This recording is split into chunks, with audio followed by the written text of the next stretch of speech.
लोकतंत्र की ये खूबसूरत तस्वीरें भारत के विविधता को दिखा रही हैं। वोट करने के इनके हौसले को इनके शारीरिक समस्याएं भी नहीं रोक पाई। देश में 13 राज्यों की 88 सीटों पर वोटिंग पूरी हो चुकी है। लोकतंत्र के इस त्योहार में बूढ़ा हो या शादीशुदा जोड़ा, सबने अपने वोट का इस्तेमाल कर देश में लोकतांत्रिक शासन के लिए अपनी भागीदारी सुनिश्चित की।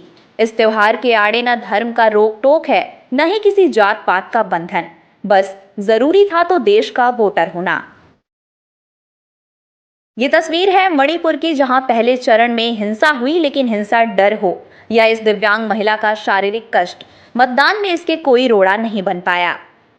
अगली तस्वीर है यूपी के नोएडा की, जहां ओपन हार्ट सर्जरी करवाने वाली 75 वर्षीय ये महिला मतदान के लिए एम्बुलेंस में मतदान केंद्र पर पहुंची और वोट डाला। अगली तस्वीर है यूपी के गाजियाबाद की, जहां वरिष्ठ नागरिकों ने लाल बहादुर शास्त्री सैनिक स्कूल में मतदान किया।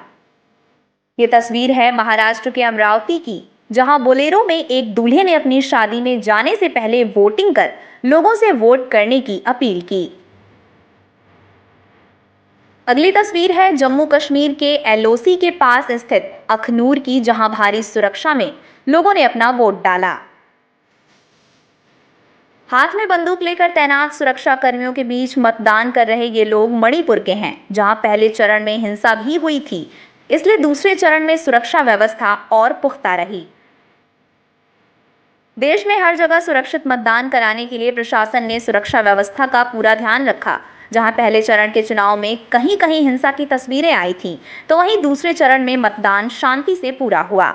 यूपी में पहले चरण में भी शांति से चुनाव हुए और दूसरे चरण में भी कोई अप्रिय घटना सामने नहीं आई। सभी जगहों पे मतदान शांतिपूर्ण तरीके से चल रहा है। कहीं से भी कोई अप्रिय घटना की सूचना प्राप्त नहीं हुई है।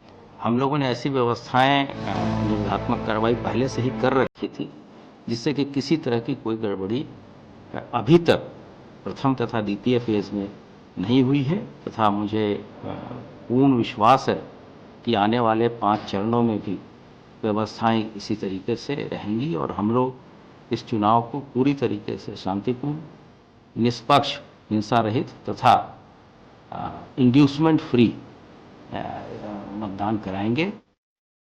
देश में जहां एक ओर सुरक्षित वोटिंग हुई, तो दूसरी ओर वोटिंग में उन लोगों ने भी हिस्सा लिया।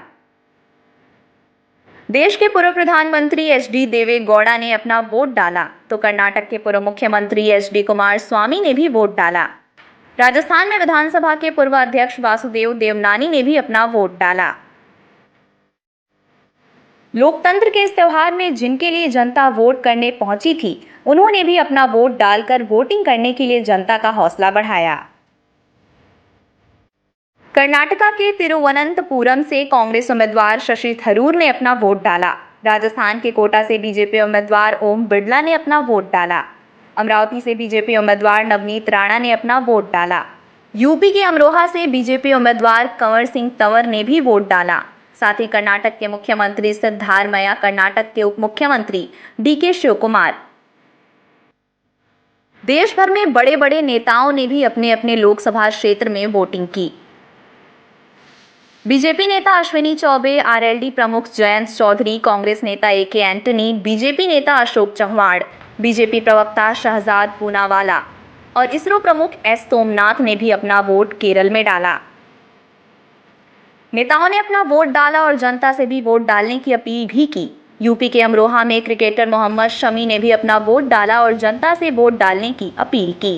पसंद की सरकार चुनने का हक है, तो प्लीज एक ही चीज बोलना चाहूंगा कि आप अपना वोट डालें, अपने पसंदीदा उम्मीदवार को वोट दें, अपनी सरकार बनाएं। सबसे पहले तो मैं मतदाताओं को अपील करना चाहूँगा कि सुरक्षित देश के लिए, समृद्ध देश के लिए और गरीबों के कल्याण के लिए ऐसी पार्टी चुनिए जो अपने वादों पर खड़ी रहे। आज फर्स्ट टाइम वोटर्स, नौजवान नवयुवकों के साथ, नवयुवतियों के साथ जो आज संवाद हुआ, उससे स्पष्ट लगा कि हर फर्स्ट टाइम वोटर ने, हर युवा ने अपना मानस बना लिया है कि वो मोदी जी को ही अपना नेता चुनना चाहते हैं। दूसरे चरण में देश के 13 राज्यों की 88 सीटों पर वोटिंग पूरी हो चुकी है। लोकतंत्र के त्योहार के दूसरे चरण में प्रत्याशियों की किस्मत इन ईवीएम के बक्सों में कैद हो चुकी है। अब चुनाव की गाड़ी तीसरे चरण की ओर मुड़ गई है। देश में लोकसभा के चुनाव 7 चरणों में होना है, जिनमें शुक्रवार को 2 चरण की वोटिंग पूरी हो चुकी है। बचे 5 चरण 7 मई, 13 मई, 20 मई, 25 मई और 1 जून को होगी। इन चुनाव के नतीजे 4 जून को आने हैं।